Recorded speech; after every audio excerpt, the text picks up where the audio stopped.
It is finally time to kick off the 2023 season here at Minute Maid Park in Houston, Texas, home of the defending champion Astros, who will be playing host to our Chicago White Sox here, as on the hill for the Astros is the left-hander Framber Valdez, and he'll be opposed by the ace right-hander Dylan Cease, making the opening day start for Chicago. We'll start things off bottom half of the first inning. Jose Altuve leading things off, but he's going to get robbed by Yoan Moncada with a diving catch for out number one. Next batter up, Jose Abreu, fastball in on the hands. He somehow inside outs it to bloop in front of Sheets in right field for a single, so he's on first base with one out. Yordan Alvarez then spits on ball four as Cease cannot find the strike zone, so now it's first and second. Brings up Kyle Tucker. He's also going to spit on ball four, so the bases are drunk here for the Astros in the first inning. Brings up Alex Bregman, who just barely is going to miss a grand slam here. This one just barely left of the foul pole. So he gets in the batter's box, full count now, and Cease pumps a fastball right by him, locks him up looking. So one out away from getting out of the jam here, but the fellow Jeremy Pena comes up to the dish, and he rips one into the Crawford Street boxes. A grand slam for Jeremy Pena's first home run of the season, rather. And then we bring things on to the top of the third, 4-0 game here still, as Benintendi hits a hard ground ball over to second base, and then Elvis Andrus tattoos one, but it's going to be caught right at the wall for out number two. And then it brings up Moncada, who's just going to whiff through a fastball that he cannot catch up to. So 3 up, 3 down for the White Sox in that inning. We check back things with the Astros bat, bottom of the third. So Dylan Cease did manage to get things going after that struggling first inning, as he strikes out Alvarez and then Bregman here in the third. Move things on to the fourth now. Jeremy Pena back up at the dish. Hard chopper, Moncada with the nice stab at it to keep it from getting past him. Keeps it in front of him, makes the play, fires over to first, taking a look at this one. Moncada showing the leather here on opening day at the hot corner. Move things on to the top of the fifth here. Benintendi grounds one, this time up the middle, and that's going to get through for a 2-out hit. Keeps the inning alive, brings up Elvis Andrus, and he's going to go into left center this time. And this time it lands in for a hit. Benintendi goes first to third, so it's runners on the corners here for the White Sox now. Brings up Moncada, who's going to poke one through the right side of the infield. And the White Sox are finally on the board. A 4-1 ball game. 2 outs still, obviously. Runners on first and second. And then Anderson grounds a sinker below the zone at the shortstop, and that would be the end of the top of the fifth. Bottom of the fifth, Jose Altuve with 1 out, spits on ball four. Cease control problems continue here as he walks another batter. And then Altuve goes and swipes second base because Yasmani Grandal could not even throw out himself running. And then it brings up Abreu, who tattoos one out to right field. This one's going to get down into the gap up against the wall, and that's going to score a 5th run for the Astros, and that would be pretty much all that happened in this one, as the Houston Astros take opening day here by a score of 5-1. Jeremy Pena obviously got player of the game honors for his first inning grand slam that did most of the work for this Houston ball club. They only had 3 hits on the day, but that was enough for 5 runs, while the White Sox had 8 hits, and most of them were singles, so they only get 1 run off of it. And then Dylan Cease with a bit of a mixed bag here in opening day, goes 5 1/3, gave up obviously the 4th spot in the first inning, and then walked just a bunch of guys throughout the day. Only 3 hits, but struck out 5, gave up 5 walks, and then also 5 runs. How about another opening day here in Chicago this time for the home opener on the south side at Guaranteed Rate Field, as the White Sox playing host to the San Francisco Giants. Toeing the slab for the Giants on the day is the right-hander Alex Cobb, making his first start of the season, and he'll be opposed by the chucker on the day for the White Sox in Mike Clevenger, making his first start in a Sox uniform. So we'll start things off top half of the first inning. It's J.D. Davis with 1 out, taking a 3-1 pitch down the right field line. That's going to take a hop skip over the fence for a ground rule double. So he's in scoring position, but Clevenger is going to clutch up as he gets Peterson to go down on the slider and then blows a fastball by Haniger swinging. So 2 Ks in the inning, strands the runner at second base, move things on to the bottom half of the first inning as Moncada then hits a hard grounder out to Crawford at shortstop. He backs it down but cannot have a play at first base, so it's an infield single, and then Benintendi almost takes the head off of Moncada in the base runner path, but it is going to be a single. So first and second here, nobody out, as then Luis Robert grounds into a 3-6-1 double play. Moves the runner over to third base, but 2 outs unfortunately, as then Jimenez comes up, and he's going to ground one up the middle. That's going to score 1 for the Chi Sox as they take a 1-0 lead in this game as they strike first. Brings up Jake Berger. He's going to poke one into right field, and that's going to be first and second here with 2 outs. Gavin Sheets now up, hits a line drive to center field. It's going to be caught as they strand 2 on the base paths. Move things on to the second here. Andrew Vaughn comes up, hits one just barely past the glove of Wade at first base, diving. That's going to get up into the corner as Vaughn has himself a 1-out double here. Brings up Moncada then, as he is going to hit a ball with 2 outs into the right center field gap off the wall. He tattooed that one. An RBI double makes it a 2-0 lead here for the Sox. Move things on to the top of the third here. Conforto chops one up the middle. Bit of a Baltimore chop there. Moncada, tough play, and then a beautiful stretch by Vaughn at first base. First time I ever saw that animation. I'm sure everyone watching this has seen it a billion times, but I just recently got this game, so that's impressive to me, damn it. And then another ground ball up the middle. This time, Moncada cannot get to it, as it's going to be an infield single there for Davis. Then Peterson pokes one through the right side, so back-to-back singles there. Is one thing you'll notice with this team is that ground balls and just really everything gets through this defense, because the White Sox do not value defense before I took over. As there is another one that's going to get through, score a run, and the Giants are now on the board 2-1 here. Cut the lead in half. Moncada, unfortunately, is going to have to come out of the game here, so Elvis Andrus is entering the game at second base to replace Moncada. More on him later. As then the inning will continue as Clevenger gets another ground ball. This time Andrus immediately being tested, and he turns it into a double play. So 2 down, runner on third here, brings up Yastrzemski, and Clevenger is not going to be able to keep the lead intact here as Yaz hits one off the bottom of the right field wall. Sheets gets to it as quickly as even he can, and it's going to be a double, but a 2-2 ball game here as we move things on. Bottom of the fifth here, Luis Robert chops one up the middle. Infield singles around for everybody.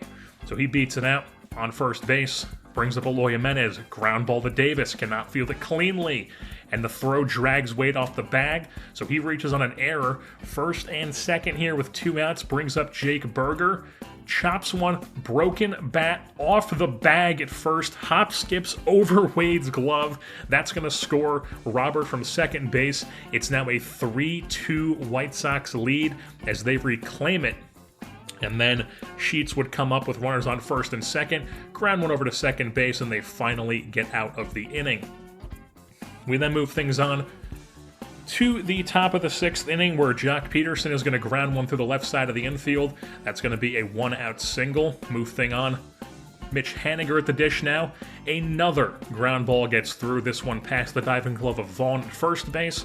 So first and second here with 1 out. Brings up Brandon Crawford as he's going to hit one deep into right field, but Sheets does track it down at the warning track. Peterson tags up to go to third base, so runners are on the corners here with 2 outs for the White Sox. Yastrzemski up. Ball gets in the dirt away from Sebi Zavala. Moves up another runner into scoring position. So 2-2 count now, and then Yastrzemski cannot hold up on the slider. He goes down, and Clevenger gets out of the jam to keep the lead intact this time. He's pumped up. Move things on. Top of the 8th now, as Joe Kelly will enter out of the bullpen for the first time this season.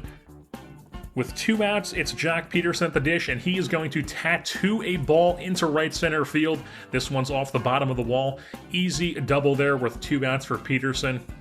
So he's in scoring position. They are going to pinch run to get some more speed out there. Austin Slater comes on at second base.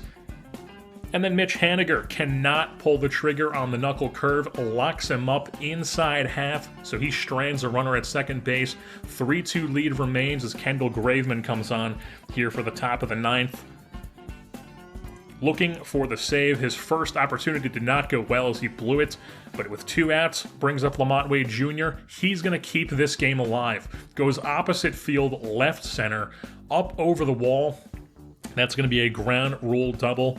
2 outs, Luciano coming on to pinch run at second base. In scoring position in a 1-run game, but unfortunately Michael Conforto would not be able to drive him in for the Giants. So they go down swinging, and Kendall Graveman gets the save as the White Sox win this one. Here the home opener, 3-2 over the San Francisco Giants. Mike Clevenger gets player of the game honors. He went 6 innings, gave up 7 hits, struck out 6, 0 walks, and 2 earned runs. Moncada was 2 for 2 on the day. Jimenez and Berger both 2 for 4. Peterson was 3 for 4 with a double. Davis was 2 for 4 for the Giants. Wade had the double in the 9th inning. Hits all around, but still only a 3-2 game as the White Sox get it done. And fortunately, Yoan Moncada is not going to require an IL stint. He only bruised his rib, so that's good news on that front. So we are now here into mid-April on the season, and unfortunately, there are a couple IL stints that we need to go over here. First one being Oscar Colas. He is going to miss the rest of the season with a dislocated ankle. He is on the 60-day IL, 6+ months. He was going to be a guy who was going to get a lot of playing time this season.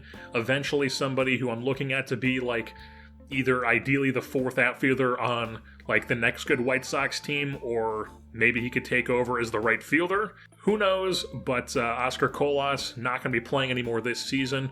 And then a real big bummer as Lucas Giolito also is going to miss the entire season.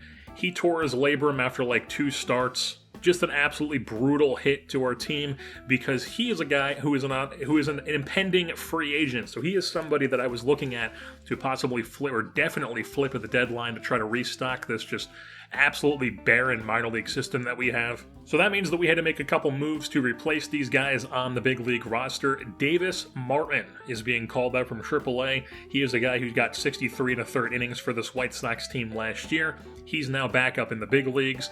And then Clint Frazier is also being called up from AAA Charlotte to be on the big league team for Oscar Colas' spot. And just as a side note, does anybody know what Clint Frazier's deal is with his first name? Because I know last year he was insisting that he wants to be called Jackson Frazier. Obviously his name is Jackson Frazier is in the game. I know that's his middle name.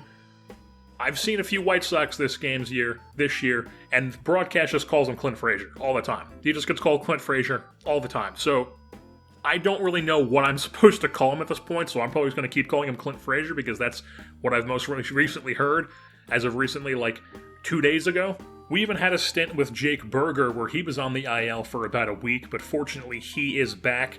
And then while he was on the IL, Lenin Sosa was on the big league team. He got in 2 games, got 8 ABs. He's back down with the Charlotte Knights now. And we are back here on the south side of Chicago as the White Sox here at Guaranteed Rate Field are going to be playing host to the Philadelphia Phillies, last year's NL champs. 10-6 so far in the season. White Sox 8-8. Zach Wheeler making his 4th start of the season here for the Fightins, and he will be opposing this White Sox order listed 1-9 on the day. And then we'll take a look at the White Sox starter on the day is Davis Martin, making his first start of the season. Had 9 starts last year with this White Sox ball club. Take a look at the Phillies lineup 1-9. We'll start things off top of the first with a hilarious play. Trey Turner grounds one off the bag. Martin just totally blocks his path and somehow flips to Vaughn for out number 1. So 1 down, brings up Alec Boehm, ground ball. Vaughn tosses the Martin. He covers the bag. 2 down, just like that. Must be easy pitching in the big leagues. Whoops! That's a hanging breaking ball. See ya! Bryce Harper, solo shot, and the Phillies take a 1-0 lead. As Davis Martin does not pitch a clean first inning here in the bigs this season. We'll move things on to the top of the second now.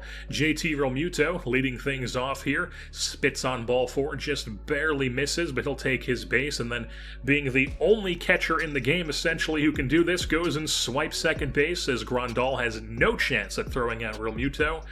And then he's in scoring position, so nobody out here, but then 1 out as Castellanos grounds the ball over to second base, moves up Realmuto to third, so he's 90 feet away from scoring, and then Derek Hall is going to hit a ball to deep right field. Sheets ranges back right at the wall, puts it away, has no chance to get the runner, or to get Realmuto trying to score, I should say. So it's a 2-0 Phillies lead now. 2 outs, as then a line drive into left field from Brandon Marsh is going to land in as the inning stays alive. Some more 2-out hitting here. Bryson Stott is going to bloop one in front of Robert, gives it a dive, hops up over his glove, Sheets backing up, throws into the cutoff man, but a run does score in Marsh. So it's now a 3-0 lead as they credit Bryson Stott with a double on that. So now it's 2 outs still, and then a ground ball up the middle from Turner. Stott is going to score. It's now a 4-0 Phillies lead. Another 2-out AB here, and another 2-out hit. Alec Boehm's going to poke one to the left field. Even Turner's not going to test Robert's arm, so it's now first and second here with 2 outs. And then Bryce Harper, hard ground ball, 113 miles an hour off the bat, but right at Anderson for the end of the inning. So top 3 now. Martin's still on the hill. Kyle Schwarber just ripping a double into right field. Sheets has such poor reactions that he just doesn't even react to it until it's already past him. And then next batter up, Realmuto goes down swinging on the breaking ball. So runner on second here with 1 out, as then Castellanos spits on ball 4. So first and second here for the Titans. Brings up Derek Hall, who is going to ground into a 4-6-3 double play to end the inning. As Martin keeps it at a 4-0 game, we now move on to the top of the 4th. As Martin's going to get himself into some trouble again, Bryson Stott infield single as he beats out the throw from Anderson with 1 out. Runner on first. Trey Turner spits on ball 4. Another walk produces a first and second situation here with 1 out. Brings on Jimmy Lambert. Out of the bullpen here as Davis Martin's day will end. Alec Boehm, ground ball second base, flips it to second, over to first. That's a double play, gets out of it. Still a 4-0 game, but the White Sox still cannot hit in this game. So top 5, Jimmy Lambert still on the hill, Bryce Harper. How about 2 solo shots on the day? A 5-0 lead now for the Phillies on Bryce Harper's 6th home run of the season. But then finally, the White Sox do get on the board in the bottom of the 6th as Yasmani Grandal hits this one over the right field fence for a solo shot. 5-1 is now the score. Move things on to the top of the 7th, where Reynaldo Lopez enters the game out of the bullpen for the 9th time this season. And leading things off would be Trey Turner. Grounds one over to Anderson. No chance. Infield single, Trey Turner. He's on first base. Brings up Alec Boehm. Grandal, weakest arm of all time, is not able to throw out Turner with a 99 speed. But then Boehm does go down swinging for out number 1. Bryce Harper is then intentionally walked because they don't want to give up 3 home runs to him. But the next batter up in the order is Kyle Schwarber, so he just says, I'm going to hit a home run instead. Right center field, way out of here, 3-run blast. And that was the dagger into the White Sox in this game. That homer made it an 8-1 game. Phillies do end up winning this one by a score of 10-3 as the White Sox get a couple more on board, but so do the Phillies. Harper gets player of the game honors for his 2 home runs of the day. Schwarber had a home run and a double with 3 RBI. Davis Martin only goes 3 1/3 in his season debut, gives up 7 hits, walks 3, and 4 earned runs. Meanwhile, Blake Wheeler goes 8 innings, only gives up 3 hits, strikes out 5, and only gives up 2 runs. So with that being said, that's going to wrap things up here for this edition of the Chicago White Sox franchise here on MLB The Show 23. I've been your host, Jersey Born, and I'm saying Adley Rutschman is my sleeper pick to win the Home Run Derby.